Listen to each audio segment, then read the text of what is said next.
السلام علیکم سبھی سننے والوں کو خوف کی دنیا میں خوش آمدید۔ چینل کو سبسکرائب کر کے بیل نوٹیفیکیشن کو آن کر دیں تاکہ ہر نئی آنے والی ویڈیوز آپ تک پہنچ سکے۔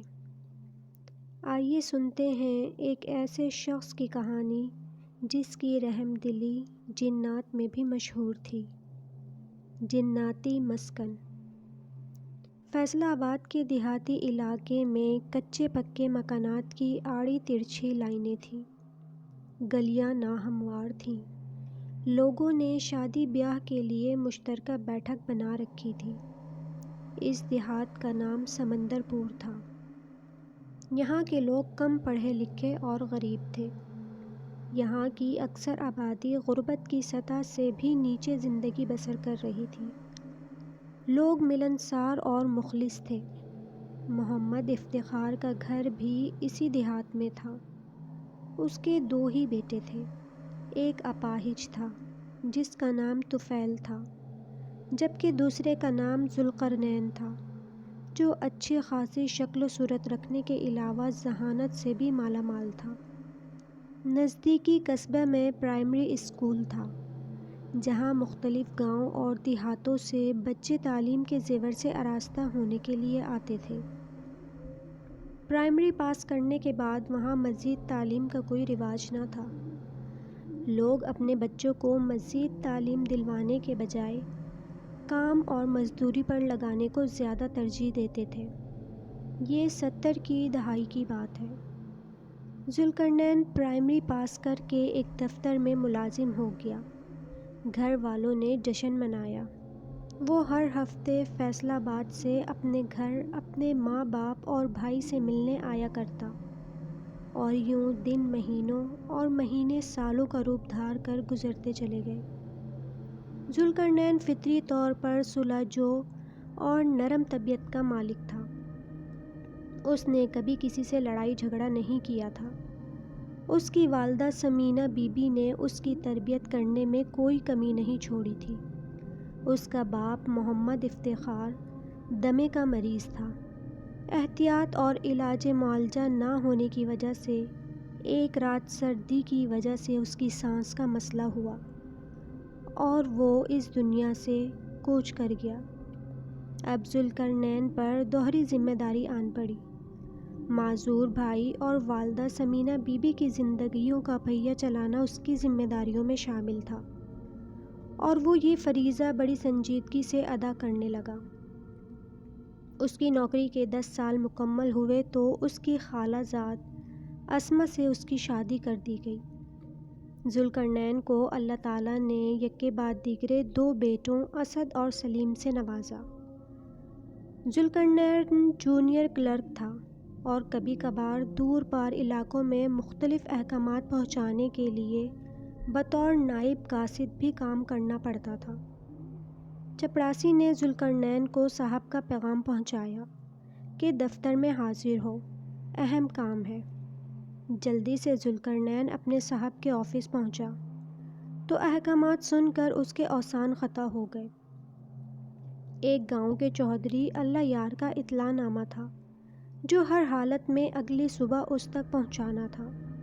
دوپہر کے 2 بج چکے تھے۔ جنوری کے دن چل رہے تھے۔ ماحول میں خاصی خنکی تھی۔ بادلوں نے پوری طرح سے آسمان کو لپیٹ رکھا تھا۔ خنک ہواؤں نے ماحول کو یخ بستہ بنا دیا تھا۔ اس گاؤں میں جانے کا راستہ کچا تھا۔ زمین ریتیلی اور سونے پر سہاگا یہ کہ اس راستے کے اطراف گھنے درخت جنگل کا سما پیش کرتے تھے۔ دفتر فیصل آباد شہر میں تھا اور اس گاؤں تک پہنچنے کے لیے کم از کم 10 گھنٹوں کا سفر درکار تھا۔ وہاں جانے کے لیے صرف پیدل سفر ہی کیا جا سکتا تھا۔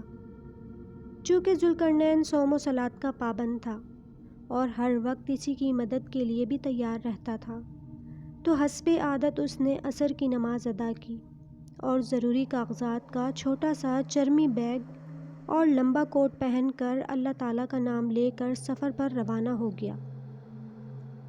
آج اس کو گھر جانا تھا، لیکن مجبوری اس نے گھر کی طرف پیغام بھجوا دیا اور صورتحال بھی بتا دی تاکہ کسی بھی قسم کے انتظار کی زحمت سے گھر والوں کو بچایا جا سکے۔ ذوالقرنین خوبصورت ہونے کے ساتھ ساتھ ذہین، نیک دل، شریف نوجوان تھا۔ اس کو قرآن پاک کی کئی سورتیں ترجمہ یاد تھیں، اور اس کی عادت تھی کہ اپنے سینے والی جیب میں اکثر وہ قرآن پاک کا چھوٹا سا نسخہ رکھتا تھا۔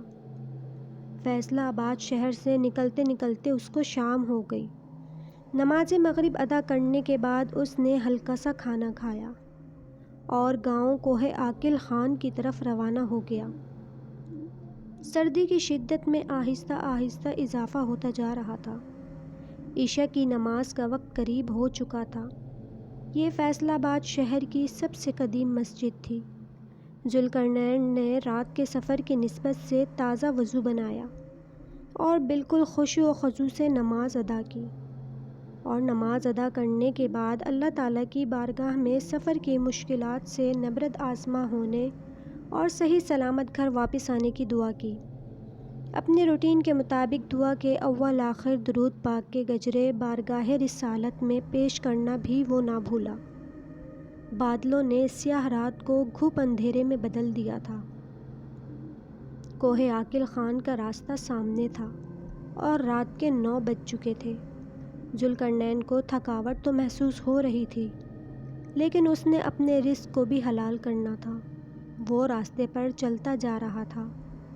گاؤں کوہ عاقل خان کم از کم 30 کلومیٹر کے فاصلے پر موجود تھا، جو اس نے ہر حالت میں صبح تک طے کرنا تھا۔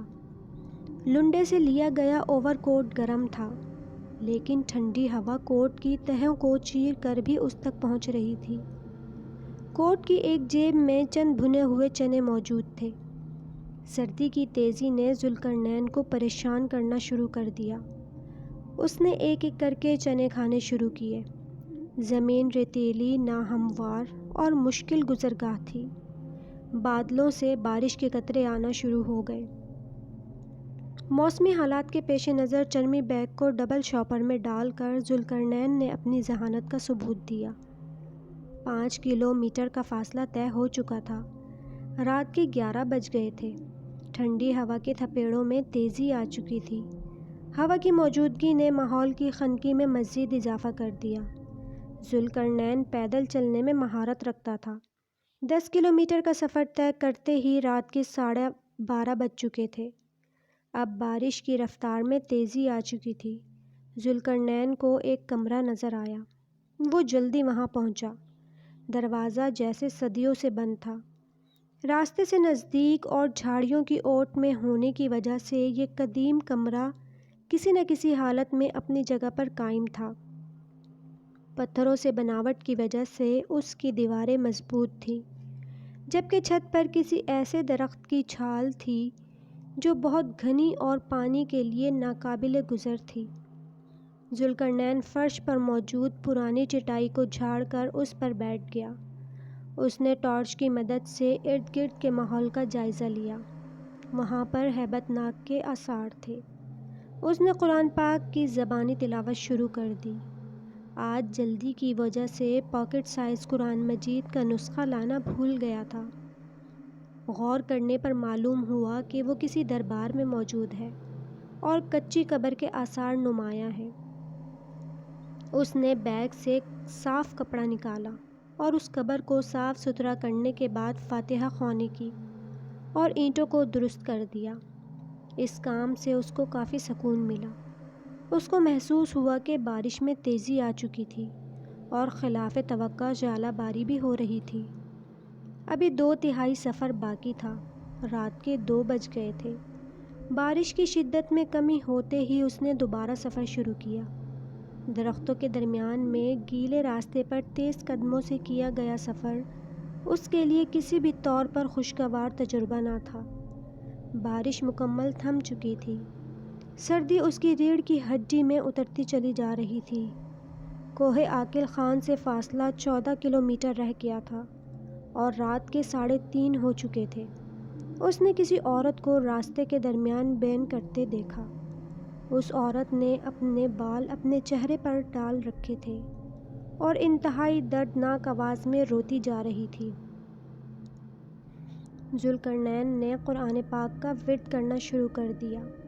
عورت نے سر اٹھایا اور سرخ انگارہ جیسی آنکھوں سے ذوالقرنین کو اپنے پاؤں دکھاتے ہوئے کہا کہ میں انسان نہیں ہوں، لیکن چڑیل بھی نہیں۔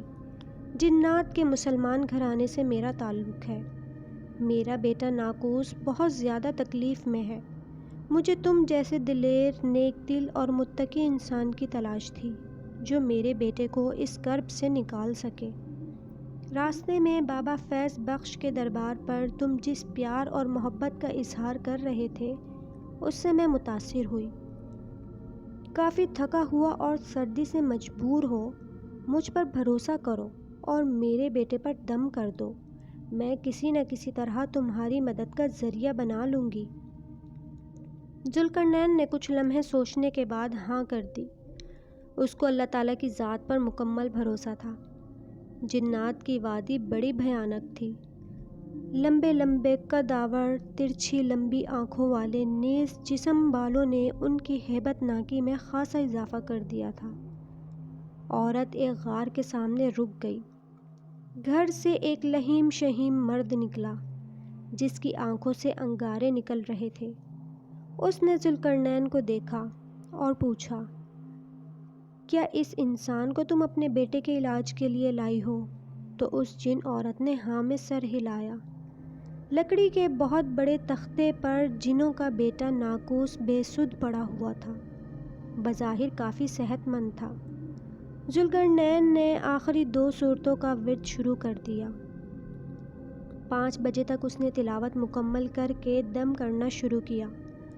اس جن بچے کے بازو اور ٹانگ پر کالے رنگ کا دھاگا بندھا ہوا تھا۔ غور کرنے پر پتہ چلا کہ اس کے سر میں چھوٹا سا پن بھی گڑا ہوا تھا۔ ذوالقرنین نے اللہ کا نام لے کر دونوں دھاگے کاٹ دیے اور سر سے پن نکال کر جن عورت کو دیے اور کہا کہ ان کو پانی میں بہا دو۔ تمہارے بیٹے پر کسی جادوگر نے اپنا شاگرد بنانے کے لیے سفلی علم کر دیا تھا۔ اب یہ ٹھیک ہو جائے گا۔ تہجد کا وقت قریب آ چکا تھا۔ ذوالقرنین نے نماز تہجد ادا کی۔ اس کی تواضع انتہائی اچھے قسم کے کھانوں سے کی گئی جو بہت لذیذ تھے۔ اس خاندان نے ایک چھوٹا سا شاپر تحفوں کا دیا جو اس نے بیگ میں ڈال لیا۔ فجر کی نماز اس نے غار ہی میں ادا کی۔ استفسار پر اس نے اس گاؤں کوہ عاقل خان کا نام بتایا تو جنات کے خاندان نے اس کو شارٹ راستہ دکھا دیا جو جلد مسافت طے کرنے کے لیے مفید تھا۔ صبح 9 بجے ذوالقرنین گاؤں کے چوہدری کی حویلی پر پہنچ چکا تھا، جس نے چھٹی لے کر فوری طور پر اپنی جیپ نکالی اور ذوالقرنین کی بہادری، دلیری اور ثابت قدمی کا گرویدہ ہو کر اس کو بھی ساتھ لے لیا۔ ذوالقرنین نے واپسی پر شارٹ کٹ راستے کا بتایا تو چوہدری اللہ یار کا چہرہ فک ہو گیا۔ اس نے بتایا کہ اس راستے پر جنات کی بستیاں آباد ہیں، وہاں سے کوئی بھی آج تک سلامت واپس نہیں آیا۔ جب ذوالقرنین نے اس کو تمام واقعات سنائے تو وہ بہت متاثر ہوا۔ واپسی کا سفر شارٹ کٹ راستے سے ہی طے ہو رہا تھا۔ دھوپ نکل آئی تھی۔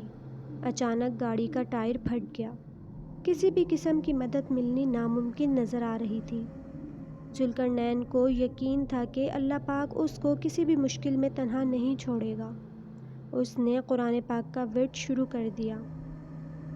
اچانک راستے میں ایک گاڑی نظر آئی جس میں ایک مرد، ایک عورت اور ایک نوجوان لڑکا سوار تھے۔